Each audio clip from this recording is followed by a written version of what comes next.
Level 3 for the FlyerGame project. In this level, we are going to show how to make the character fall. So as I showed you in the example in the first video, the character, the player, he drops when the game starts, and you have to hold him up using your keyboard.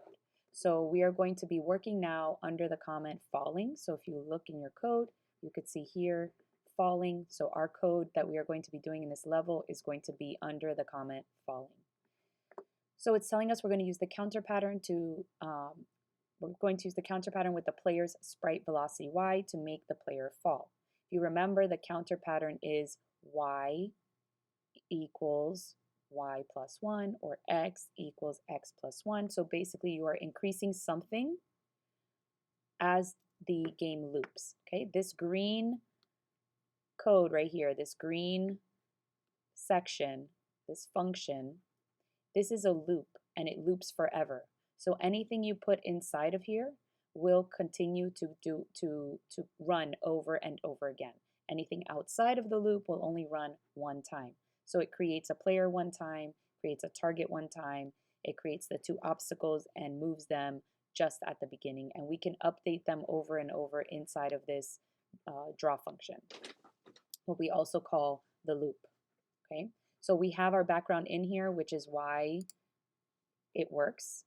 If we did not have our background in here, you will see that you can see all of the frames of the moving objects. So your background does need to be inside the loop so that it looks like a smooth animation, and it continues to draw a background between each frame.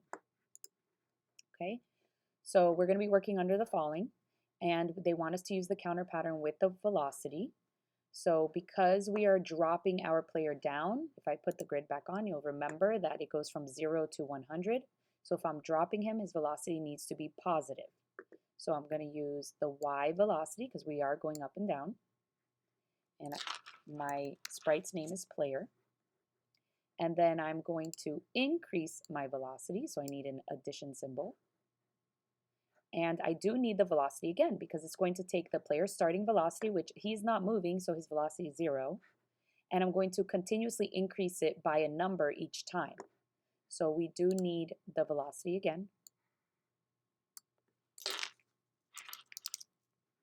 And then let's test it with the number 1. And let's see if that is too fast or too slow. Okay, so if you notice he's speeding up because his velocity is increasing by 1 each time. Okay, and if you wanted that to be slower, you could put a smaller number. If you wanted it to be faster, you can put a higher number. Okay, and that's all it is for this level.